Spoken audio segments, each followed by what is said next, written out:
Avid again, and hello, it's Vo. Welcome to our City Skylines playthrough. We're going to start off in the map editor. Gonna have a little look at the workshop items that we're going to use afterwards. Just going to focus on the map editor itself today. So we're going to new map. I always like to pick the European theme. Left-handed traffic. Something I'm familiar with.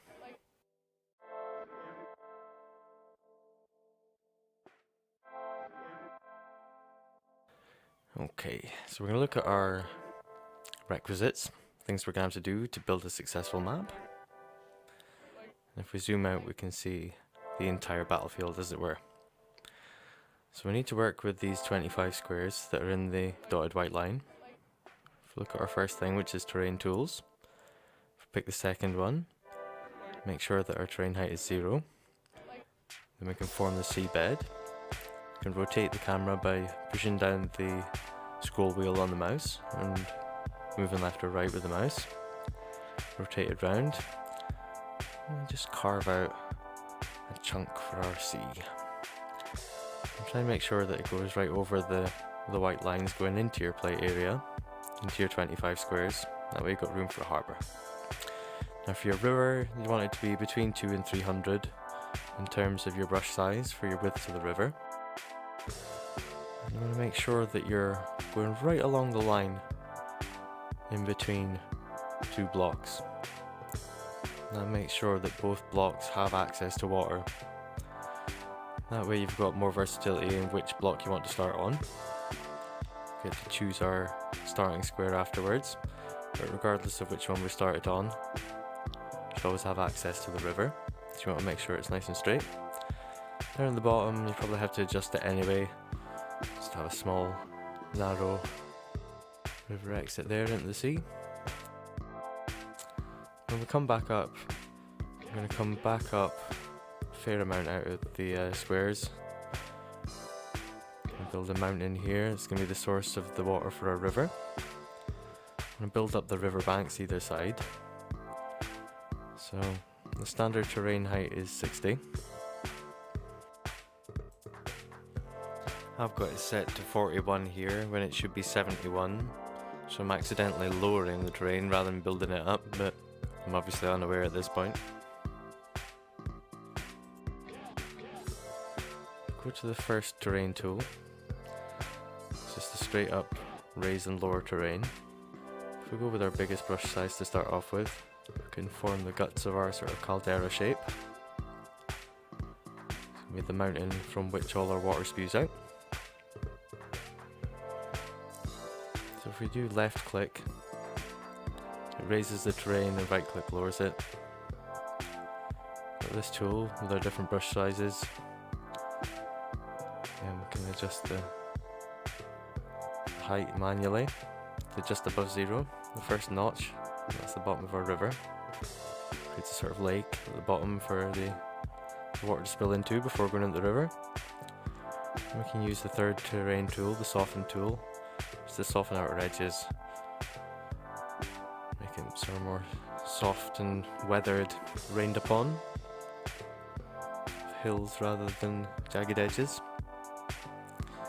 Just a combination of using the blobbing of the raised terrain and then the softening again. You can get some nice random shapes. Once you're ready, you can go for a water source. Suggest lowering down, say 0.10. And then 2 or 3 of these should be enough water realistically to fill up your river. Can sort of soften the back wall where the water is coming out. Or use the lower terrain to take chunks out to simulate the way that water is carved out parts of the mountain. Makes an easier channel for the water to come down, fill up the first part of the river in this little lake here. We can start the simulation. While we're waiting for the water to start squishing down, we can bulk up the sides here and could always use it. Make sure the water doesn't spill out onto the land. Try and reinforce that sort of funneling shape. higher terrain here. Form better walls. This raging torrents that's going to be coming down upon us. We're waiting, we might want to put up the speed here. I'll triple the speed and we'll get things going. See how the river pans out. Looks like we could do with a little bit more water in. Now I'm noticing my mistake. I can use the middle terrain tool, right click to get the height of the land, and then paint back across to even it back out. And I can right click at a awkward place up here and get a different terrain that's slightly higher, and soften all that out.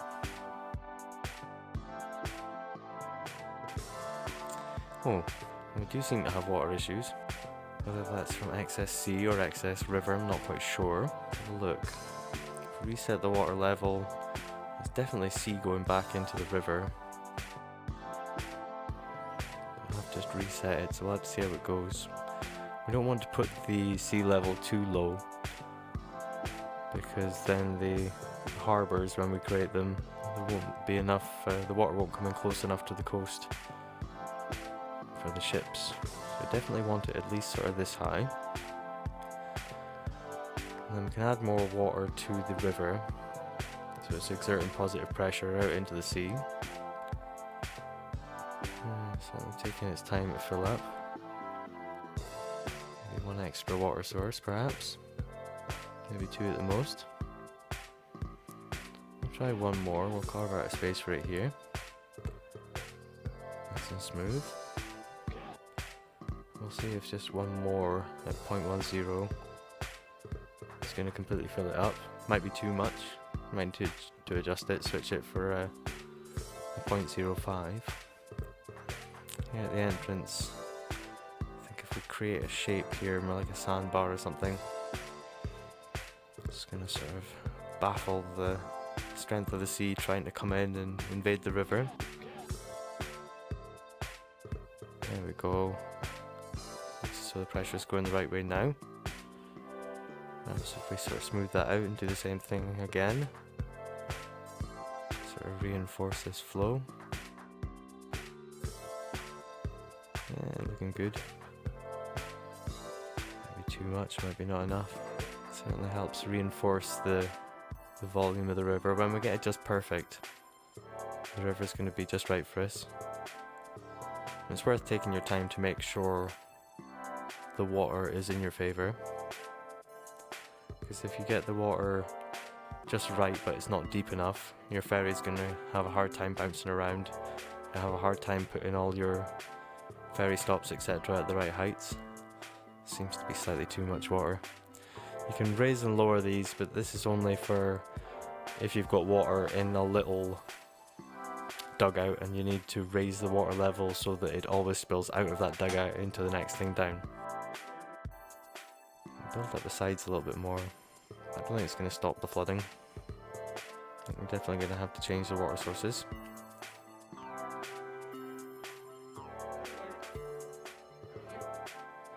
Switch this for a 0.5. Now that doesn't seem like quite enough. Maybe being impatient with it. Trying to dig out another one for 0.3. That'll be 2.8 altogether. Raise it so it's definitely coming out of its little spot there and spilling in with the rest of it. Looking pretty full. Maybe decorate this little area with a few rocks.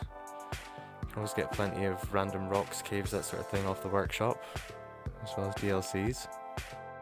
Decorate this area. That looks like 2.8 is definitely going to be too much. Maybe take it all the way down to the 2.3. And if it's really not enough, build back up to the 2.5 maybe.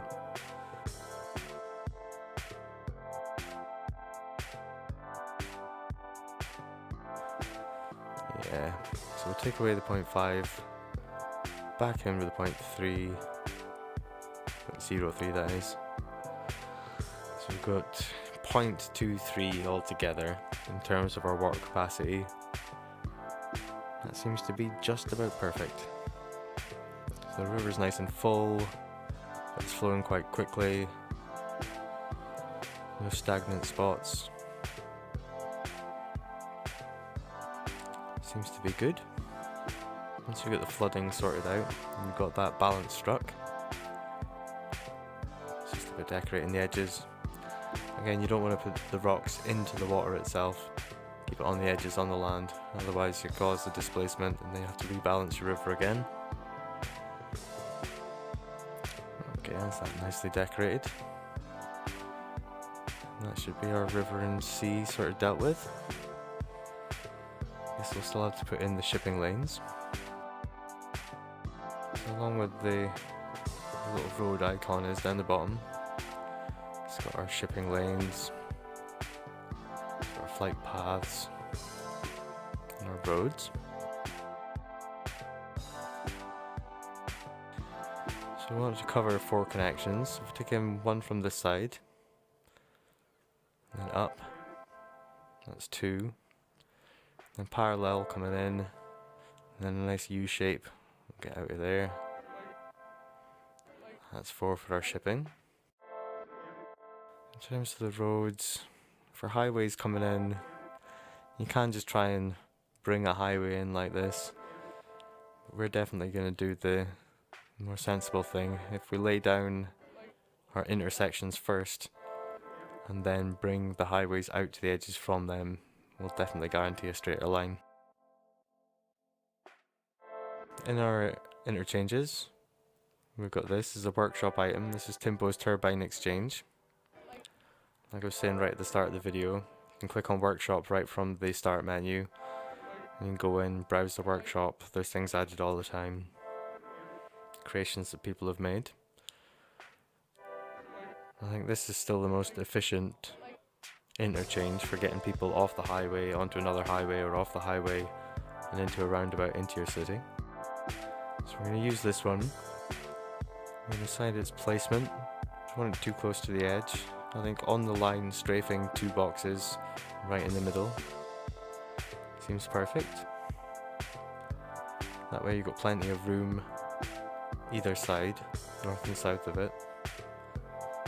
If you're going to have the highway connecting it going east to west. It's just about trying to line it up with the eye. The longer you spend making it nice and neat in the first place, the less time you'll need to spend adjusting it when you go in and play your game. A lot of workshop items you can go in once you've started your game and add them in as you see fit. This is the one that I would recommend getting at the map building stage so you can include it. You don't want to spam too many of these things. I've tried it before where you've got one pretty much in each square, 15 plus turbines, and it would turn out to be too many. So I think for this build we're going to go for 10 turbines, 5 across each side. And then we'll connect them going across the way to connect the 5s. And then 2 highways to connect the 2 banks of 5. And then highways out to make our 4 highway connections in and out of the city. So if we take as straight a line as we can all the way to the edge of the map, it's going to be our first connection. I'm trying to drag all the way back from the edge of the map. You can try and do this. Go out, try and make a parallel line out to the edge of the map.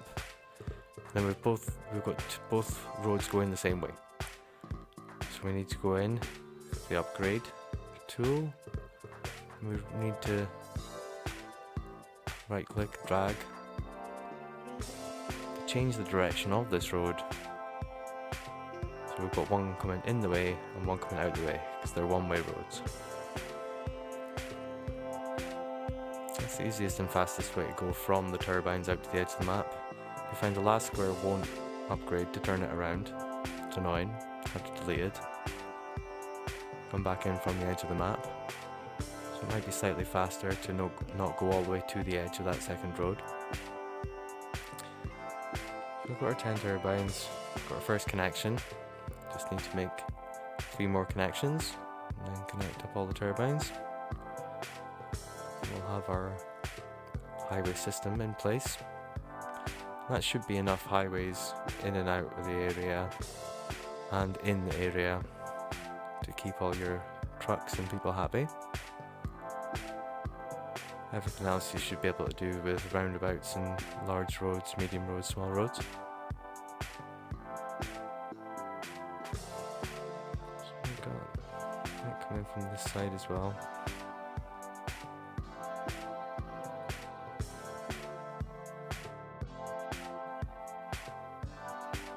Nice and tidy alongside the mountain. Again, this last one we're going to come from the edge in to meet up with the road.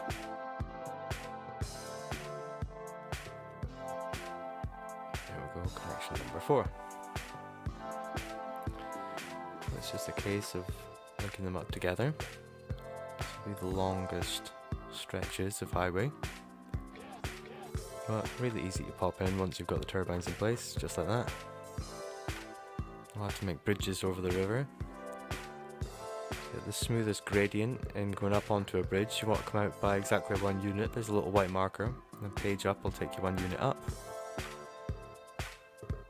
Try and make the both lanes symmetrical. So the pillars that hold up your bridge are in the same place. And it's easier for your ferries to get around. This one's going to give us 2. That's fine as long as they're aligned. Keep it nice and neat.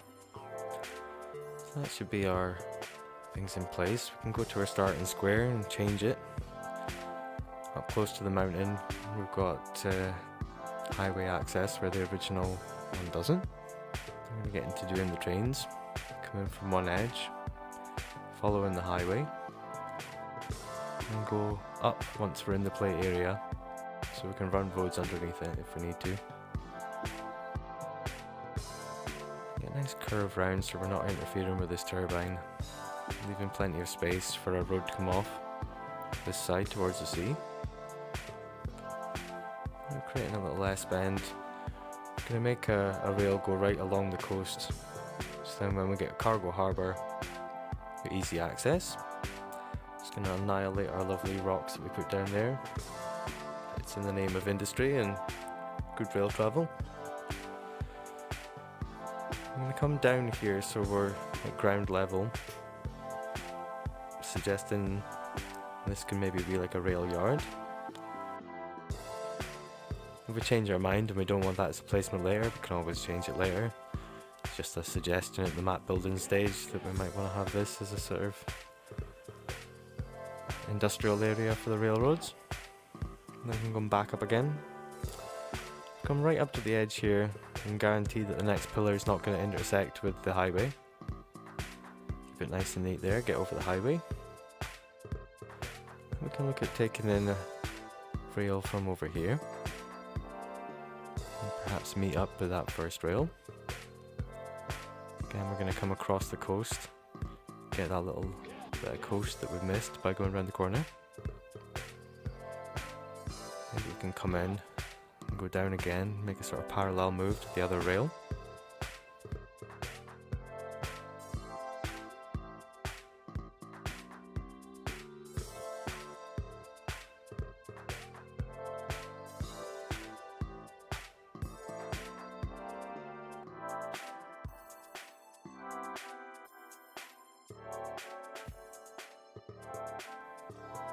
We can connect these up down here, or we can carry on the parallel rail for a bit.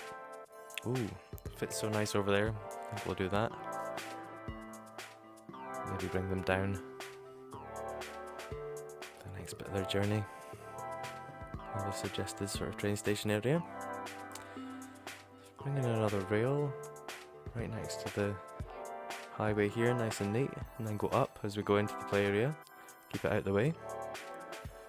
And again, probably want to do an S-bend, come over the highway and then connect with one of those lower rails.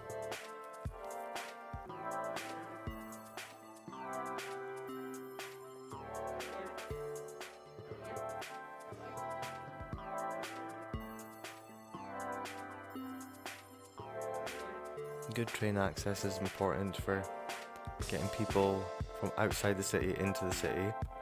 Getting people around the edges of the city And you can fill in the inside with metro. Also for industry, trying to get the products made in your industrial areas to the commercial areas on the other side of town. Having plenty of cargo hubs is important. So spending the time to make good rail connections in your city is definitely worth it, so you don't have to, again, spend a lot of time in game doing it. Go down here for a section. I have a suggestion for where we should put a railway. I'm going to come out a little bit off the white line here, so we can try and get this parallel. Go up again for the majority of the rail. Go up again the other end, and then connect them.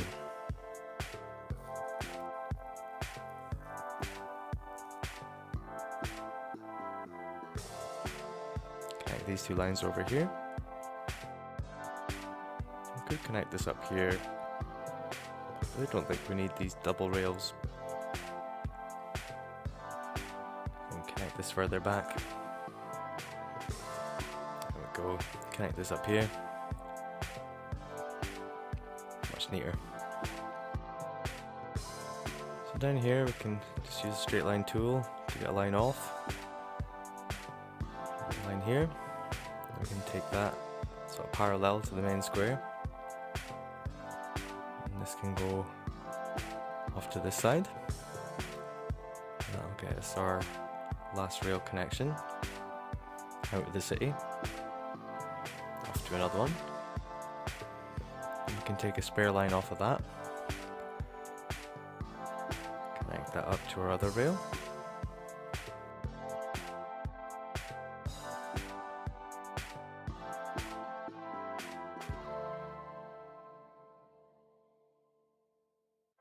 Because we're taking it sort of perpendicular, we're better using the curved line tool to bring us very close, parallel. Then switch into the straight line tool just to make a little connection from there onto the main rail. It's the neatest way of doing it. From the straight rail we need to take a little bit out, then do the same thing. That way it keeps it nice and neat. That's the rails.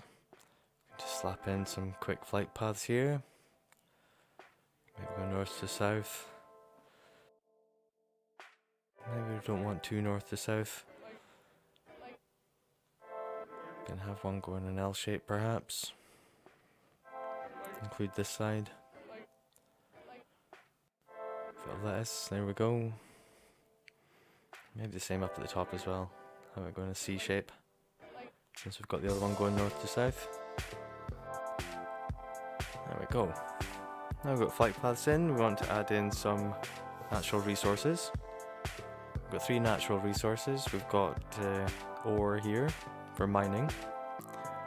It's a fairly dirty industry, so we've put that in the far corners of our map. And then the oil industry, the equally dirty, we'll put that in the squares next door to those two.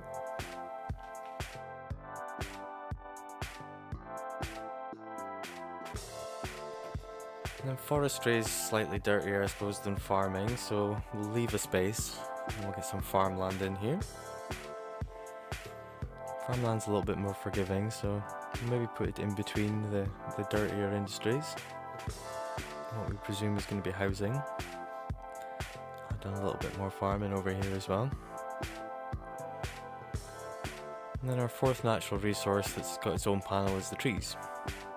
Generally want to use large trees in the map builder, not messing around with no small trees. Want to cover up the railroads to baffle some of the noise. We want to cover up the highways, we want to go around the edges. And we want to come a little bit into these boxes that we've left to give plenty of trees for our forestry industry. We can switch to the different brush styles to get the more natural covering. Can use a couple of different trees, a few different layers, make it look a bit more natural, a bit more artistic, but generally what you're wanting to do is generally just to cover up these noisy things like the highways and the railroads. Next we're going to use the same techniques as we used on our big mountain to make smaller hills and mountains, just so when you're down on ground level you've got something nice to look at in the horizon. Fills up all this extra space. If you're wanting to try and do a road to 1,000,000 and get up to 1,000,000 population, you might want to leave some of these areas free. But if you want to start off just trying to fill up the 25 squares, I'm sure you won't mind a little terraforming.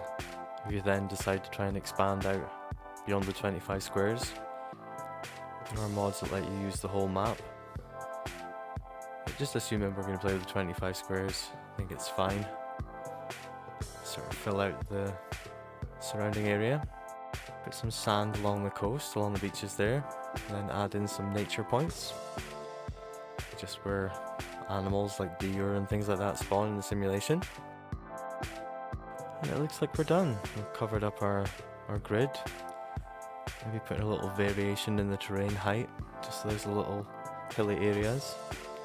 But no more than sort of 10 meters higher than the rest of the terrain. Just a tiny little bit of variation here, there and everywhere. To maximise the space and get as much people in as possible. You want it as flat as possible. Over here in this mining area, you make it a little feature so it looks as though it's been mined out of. And the workmen have already been in working it, taking chunks out of the hillside. Nice little aesthetic feature there. That's pretty much us done. We've fulfilled all the things that we're needing to do, all our requisites, got all our connections. It's just time to play through the map now and to see if it needs anything else perhaps, come back, add in another railroad, etc. Remember and save it. Call it 10 turbines. Make it available. Make sure and fill in the name of it in both of these squares, otherwise it might not show up, or it'll show up as new map in some places you look for it. Okay, after a playthrough, I decided it does need another railroad. I'll take a rail off of here. Now I've got the Move It mod installed. I can use the Move It mod to tidy up a little line that we've taken off here.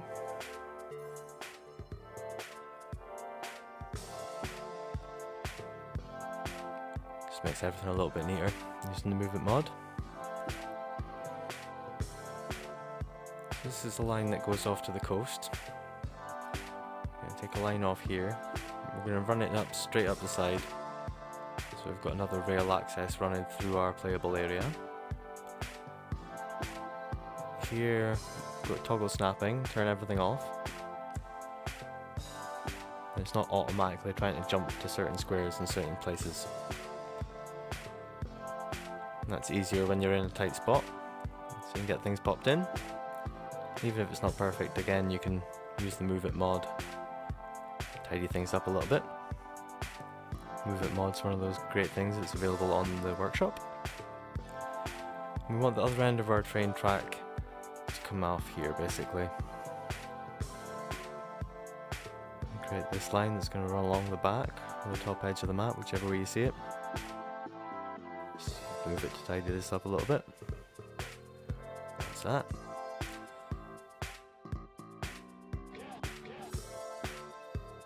Get our line going up here. Doesn't seem to be perfectly parallel to the highway, but should be alright. See if we can. Yes, it's going to let us come across the face of the roundabout there. If we've got a problem putting in our highway when it comes to build time, we can always delete that and make it tidier. Rebuild it again. So we're going to keep the train track coming up here. I'm going to try and get it across over the highway. And hopefully it's going to line up nice with the one we've got coming off our other line.